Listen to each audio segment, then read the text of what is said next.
What's up, everybody? It's your favorite show, Get a Bucket. I'm your host, Trey, and as usual, I hope you're all having a wonderful, wonderful day. Now, today, I got an interesting topic to talk about because it's kind of polarizing, really, when you think about it. Tanking in the NBA. Is it a smart, long-term rebuild strategy, or is it just bad business for the league, the players, and the fans? Like, we got to think about teams like the 76ers, the Spurs, the Thunder. Yeah, these teams have been a little successful. Now, the 76ers, trust the process, right? They didn't win a championship. They got a little close. Now, yes, this is not horseshoes. Yes, we're not dealing with grenades. But they got close, all right? So, Joel Embiid, Ben Simmons, I get it. The Thunder, defending champs, right? They tanked. It's called a spade for quite a few seasons, actually. And again, notice I led with defending champions. We got to talk about the Spurs. Now, they got Victor Wembanyama. We understand it. About 7'5", 7'6", close to 7'11", close to 7'12", I hear it also. Yes, I know that's 8 foot. It's supposed to be a joke. But the point is, there are some talents that make sense for why teams would want to tank. Think about Cooper Flagg. Think about this upcoming draft class with A.J. DeBonsa, Darren Peterson, Cameron Boozer. You kind of want these players on your team. Hell, I kind of want the players on my team, and I'm a Laker fan. I get the idea of tanking.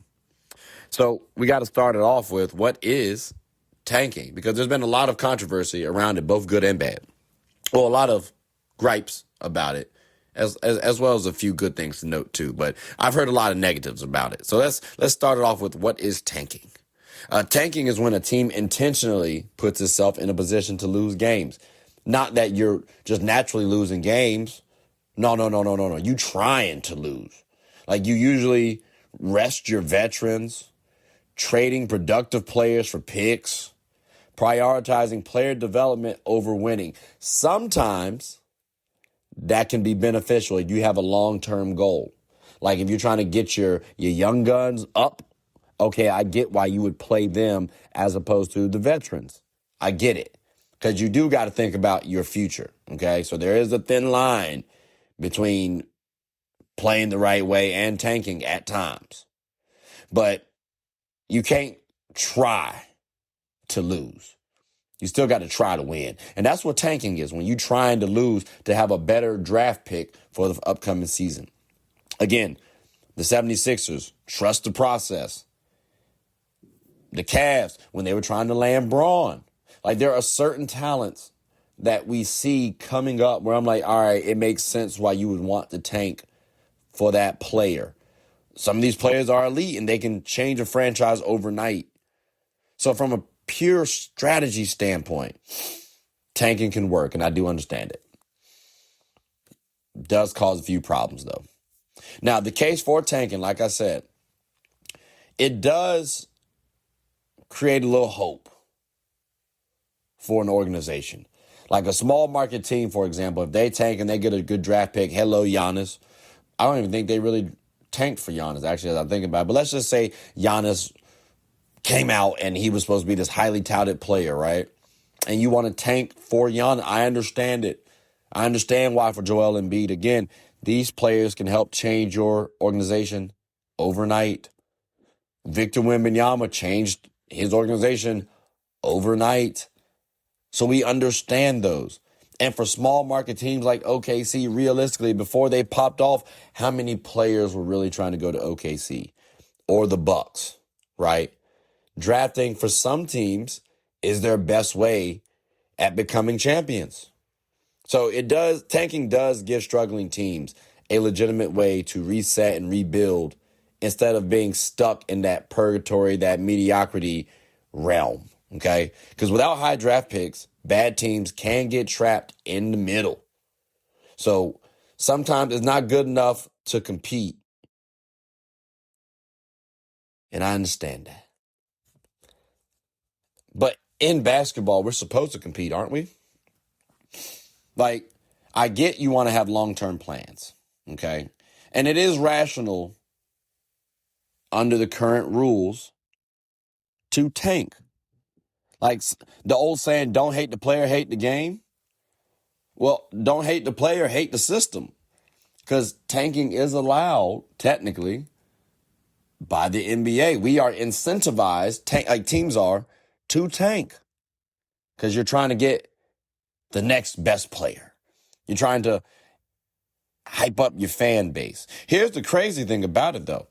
Tanking actually hurts the fans. Because for at least a season, yes, some things are understandable, right? Like, I understand the Washington Wizards wanting to tank. I get it. But fans are still paying full price for their tickets, those streaming packages, and merchandises. Like, the NBA is still selling their product at a premium rate. But with tanking, does that not dilute the product? It damages our trust as fans. Like, you mean to tell me my team is trying to lose? So they're helping out the alleged script writers. Like, that's what we're thinking about as fans. The competitive integrity, it's missed. It affects playoff races, affects being in markets, player morale. Tanking, it does have some gripes, ladies and gentlemen. And also, it doesn't always work. Again, the 76ers tanked. Yes, they are in championship talks year after year after year after year. Dang one. OKC did it.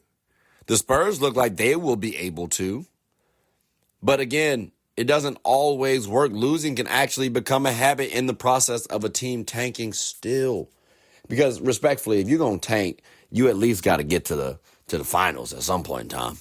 Maybe even the conference finals. But like, if you're going to tank, have a good enough agenda, enough plan to get your team over the hump. Hello, OKC. Now, to be clear, the NBA has tried to curb tanking, okay? Like 2019, they flattened the lottery odds so that the three worst teams have an equal chance of being or getting the top pick.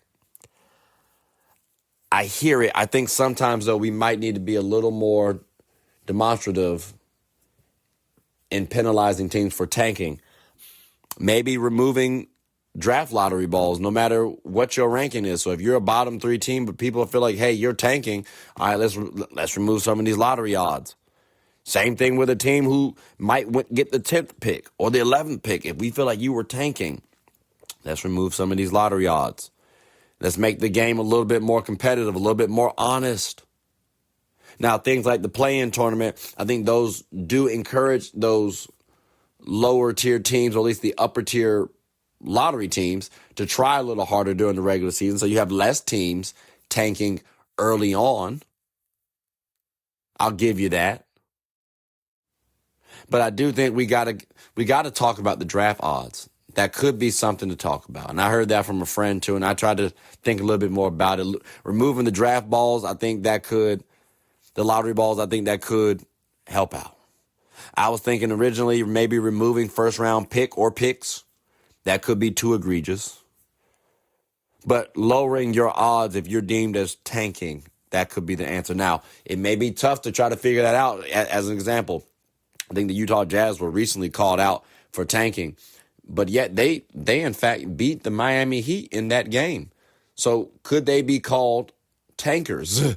Like maybe at some point in time during the season, cool, maybe. I don't think resting a star in the fourth quarter should serve primarily as tanking. Like we need to see a little bit more from NBA teams, which again, that may be hard to prove too. I don't know how we answer this question wholeheartedly. I got an idea. Again, removing some of the ping pong balls that you get. Because there are over 1,000 combinations that can be called during the ping pong balls.